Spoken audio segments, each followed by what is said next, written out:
we're caught off guard. I'm reading all this stuff. Our military's caught off guard by da-da-da. We're not caught off guard by that stuff, man. China's got nothing on the stuff that we got. I'm telling you, we're so far advanced, it's ridiculous. I have what I would say is a quantifiable group of friends who are astronauts. If you were in New Mexico working on your farm and you saw in 1956 and you saw a black diamond fly through the sky, where all the hot spots for UFOs sightings, right? If you look into it, the astronauts really did it for me. They really did it for me. And they're not allowed to talk. You know, they're not allowed to talk about UFOs. Jeff Stearns, connected through cars. If they're bigwigs, we'll have them on the show. And yes, we'll talk about cars and everything else. Here he is now, Jeff Stearns. I was in Air Force Test Command, which dealt with the weapons that shouldn't even be introduced for 40 years, you know, and we're dealing with stuff that shouldn't even be tested for 40 years, and we're running it through now because it was a convenient way to use this stuff. We're so advanced, it's ridiculous. I know I'm reading all over the internet now that China sent some kind of supersonic something or another aircraft or a missile that went around the world and detonated somewhere, and we're caught off guard. I'm reading all this stuff. Our military's caught off guard by da-da-da. We're not caught off guard by that stuff, man. China's got nothing on the stuff that we got. I'm telling you, we're so far advanced, it's ridiculous. And the only, folks will say, well, why don't we use it? And I tell them, let me tell you what happens.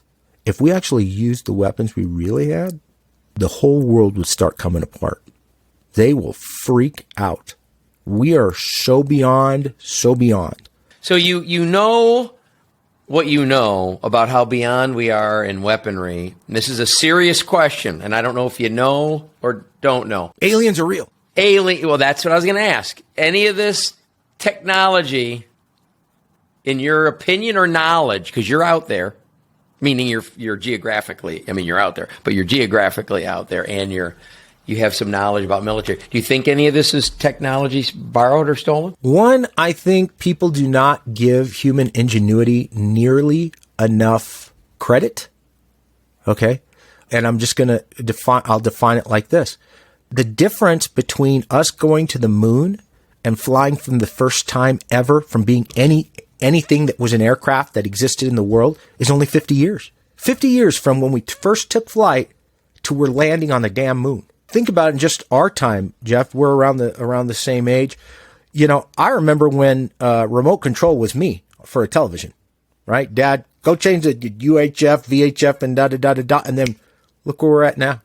It's surreal. So I think, one, people don't give, I watch these shows. They're hilarious. Alien and whatever, astronauts or whatever it's called. Did the aliens built the pyramids and da-da-da. And I'm like, man, you give people enough time, like eons, and we'll just overachieve. That's how we are. That being said, well, that's just lots of Jews. That being said, I have what I would say is a quantifiable group of friends who are astronauts.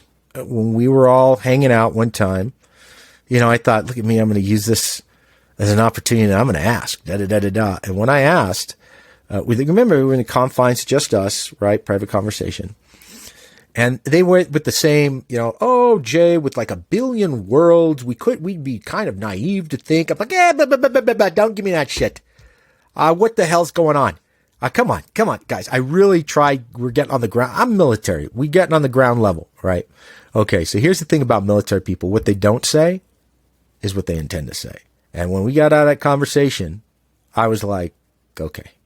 So my belief is we are engaging stuff like that. I will say I never really saw anything like that in what I did in the Air Force.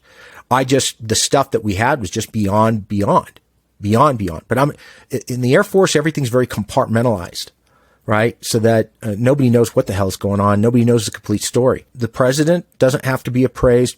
Most people don't really get that the military and our government are very distinct.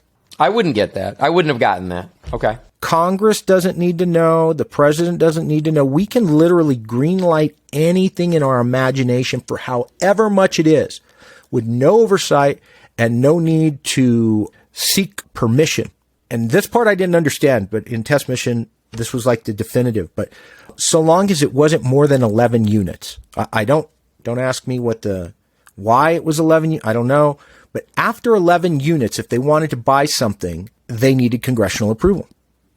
So let me take you through something with Desert Storm. So remember 1990, the stealth fighter debuts, right? This Black Diamond, the most technologically advanced, and they came out, and we're going to use it in Desert Storm, and America was like, damn, yeah, let's shoot them up, man. We're using the best technology, da.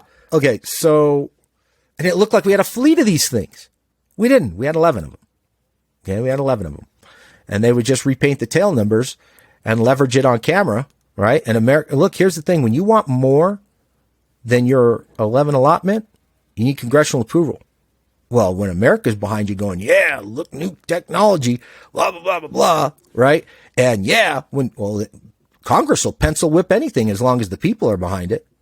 And so that's how we got more.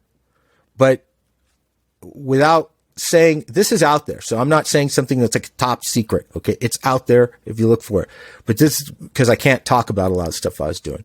But I will tell you this. So stealth fighter, we saw it in 1990, right? This Black Diamond, blah, blah, blah, right?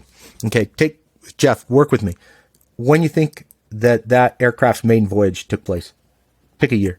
You didn't say work with you like I'm going to have to guess. Yeah, guess. Take a guess. Look, we saw it in 1990. It was our newest technology.